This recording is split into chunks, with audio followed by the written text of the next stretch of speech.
Los saluda Fernando Cayallén a lo largo y ancho del territorio nacional. Sin duda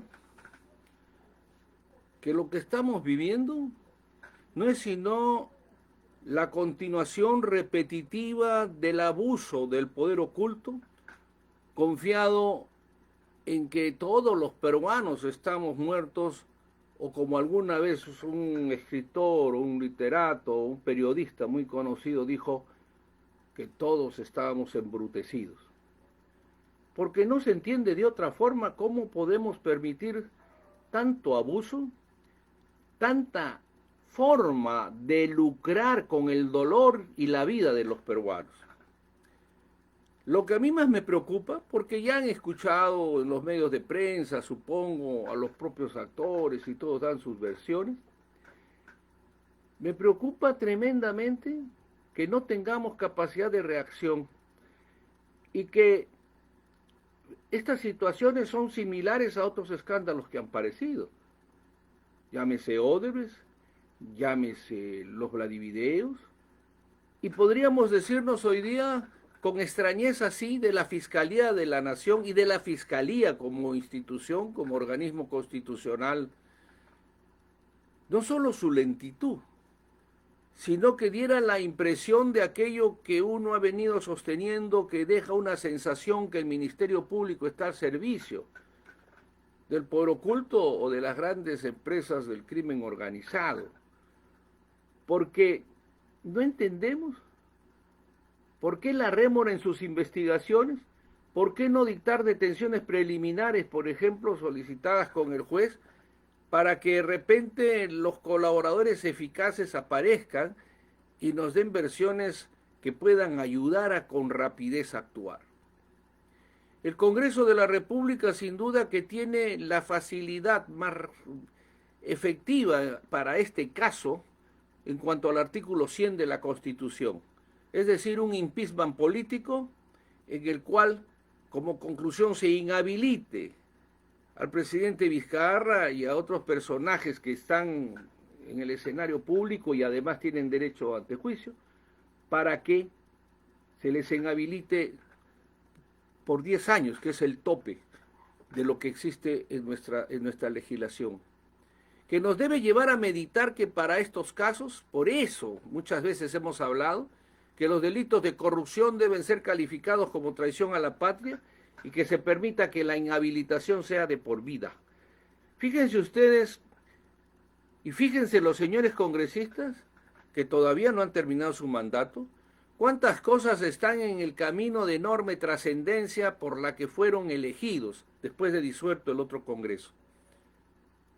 Una reforma política, una reforma judicial, una pretendida elección de un tribunal en base a invitaciones, sin ningún tipo de concurso meritocrático, pero al fin y al cabo, un fracaso total en la reforma política, en la reforma judicial, y lo tenemos a la vista. Y entonces tenía que hacerse, mejorarse estas reformas y proyectarse algunas. Estamos a tiempo, se entiende que se está en campaña, pero el tiempo es el mejor amigo de la verdad.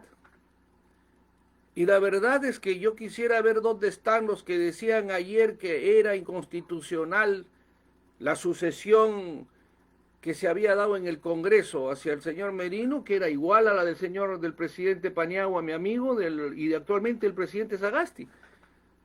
No puede haber sido dictadura ayer y hoy democracia. Y sin embargo, el tiempo ahora da la razón al por qué se procedió así en el Congreso.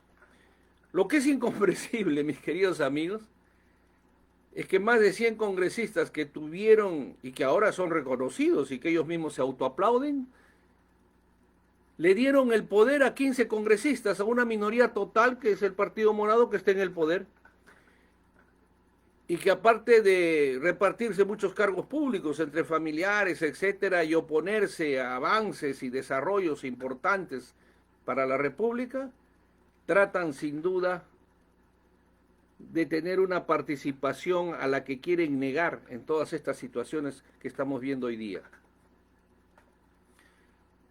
Y fíjense ustedes que en estos temas hay diferencias, inclusive con las marchas iniciales que tenían una finalidad. Pasado el tiempo, las marchas de los jóvenes a los que llamaron del Bicentenario y a los que yo llamaría, y lo vengo diciendo, y que por ello sí no les gusta que le diga la juventud, no a ellos, sino a estos protagonistas de querer incitar para tumbar regímenes democráticos, la juventud o la generación de la lucha contra la impunidad. Eso asusta. Asusta porque la impunidad es lo único que los protege a todos aquellos que viven, saquean la República y que en este momento están demostrando que su saqueo llega a tal extremo que no les interesa que sea en base a la vida humana, a la vida de todos los peruanos. No les preocupa en absoluto. Y siguen sonriendo por ahí. Y siguen buscándole mil justificaciones. Y fíjense ustedes, mis queridos amigos, por eso yo daba la diferencia. En esa marcha es clarísimo hoy día que tenía la finalidad conspirativa de tumbar un gobierno legítimamente constituido. Como que lo lograron. Pero hay una cosa, hubieron incitadores, hubieron quienes incitaron y que estuvieron en las marchas y que desde la prensa y desde su poder político llamaban a participar para acabar con un régimen al que llamaron inconstitucional, antidemocrático, violando todas las reglas existentes en la interpretación de lo que es una constitución y un gobierno democrático. Los verdaderos golpistas terminaron por el poder oculto, supuestamente en una tarea heroica de luchar por la libertad. Esa es la diferencia con las paralizaciones de los trabajadores del agro, que sin duda era una lucha eminentemente gremial, cuasi sindical, aunque ya no haya sindicatos fuertes. Pero era una lucha gremial, la anterior era una lucha para tumbar un régimen democrático. Y fíjense, mis queridos amigos, que esas diferencias son fundamentales cuando la fiscal pretende abrir una investigación o abre al doctor Antero Flores y al presidente Merino. Cuando tendría, porque hay tiempo, los delitos no han prescrito, tendría que ampliarse la investigación a quienes han incitado. O ya nos hemos olvidado que hay medios de prensa que tienen un médico que decía, ir a la marcha no va a causar, no contagia. Y que hoy día, lógicamente, dice lo contrario. Pero yo no quiero terminar sin antes despedirme de hoy día, no lo quiero hacer sin antes terminar con algunas inquietudes que he escuchado y que me dan una enorme preocupación. No sé si será verdad, pero de todas maneras en las redes y en algunos medios salió que algunos miembros o miembros del Comando Conjunto de las Fuerzas Armadas también habrían caído a esta tentación de la vacuna. Sería conveniente que se aclare esto oficialmente. Claro, el silencio es total, ¿no? Por parte del poder oculto, por parte de los que están en la escena política nacional, nadie toca el tema. Porque de ser cierto, que yo quiero creer que no, porque ya la misma Fuerza Armada hubiera tomado las decisiones que ha pedido, no olvide usted, el mismo presidente y el canciller actual. Ya hubieran renunciado a sus cargos del Comando Conjunto, llámese Marina, Ejército, en fin, todos aquellos que hayan tenido la buena voluntad de vacunarse. Que reitero, el tema no está en sí en la vacuna, que tiene sus faltas, sus infracciones y sus delitos.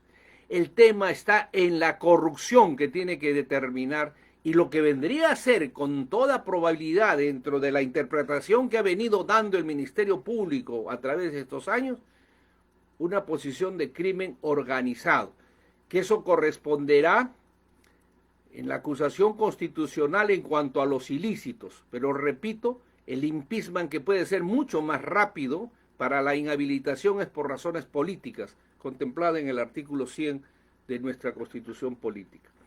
Mis queridos amigos, un proceso electoral sui generis en el cual todos quieren reformar el Estado, etcétera, pero no lo dicen. Todos son conscientes que la corrupción nos está destrozando, pero no nos dicen cómo acabar con ella. Yo los invito a que volvamos a este tema de revisiones patrimoniales durante años de todas las altas dignidades. Porque aquí no se trata, es como la vacuna, ¿no? Aparece el cónyuge, el hijo, el primo, cuando se dan trabajo con una corrupción salvaje, los que llegan a un gobierno y comienzan a repartir a la suegra, a la cónyuge, al hijo, al sobrino, a la hijastra, etcétera, todos terminan con cargo público. Y el pueblo no dice nada porque el poder oculto sabe manejar las cosas. Pero yo digo algo terminando. Acuérdense que estamos por llegar a Semana Santa. Acuérdense que cuando Nerón incendió Roma, el pueblo entró en ira. Y el senador Pretonio, amigo de Nerón, tuvo que calmar a la gente y le echaron la culpa a los cristianos. Y empezó una gran persecución a los cristianos habiendo sido inocentes. Petronio se suicidó a la semana, se suicidó con su esclava delante de sus amigos porque no entendía cómo su mente había defendido a semejante loco y criminal. Sin embargo, esa es la historia. Yo no creo que haya ahora ningún Petronio, ni creo que se les ocurra echar la culpa a otros, ubicándolo como cristiano. Yo creo, mis queridos amigos, sí, que tenemos que reaccionar y recordar que hasta en los tratados más interesantes de Dante Alighieri, que siempre lo recuerdo en su obra extraordinaria del infierno, nos señala que la cuarta etapa del infierno está reservada para los traidores y los mentirosos. Mis queridos amigos, fuerza espiritual, que Dios se apiade de nosotros y naturalmente no sea un escandalote más, sin sanciones y con una impunidad total. Levantemos los corazones y gritemos con fuerza que nuestro país tiene futuro, pero que tenemos que salvar la vida de nuestros hijos, de nuestros familiares, porque la hipoteca que ya han hecho por 100 años de muchas obligaciones las vamos a tener, pero que fundamentalmente las instituciones reaccionen y el pueblo exija que estas funciones, que aquí no puede haber ningún pretexto para que no exista una sanción severísima que pueda servir de ejemplo para que esta situación de impunidad total termine. No a la impunidad y muy buenos días siguientes. Gracias a todos por vuestra gentileza y solamente les pido que lo difundan, que traten de que esto llegue a muchos hogares y puedan criticar y conversar sobre esto. Muchas gracias.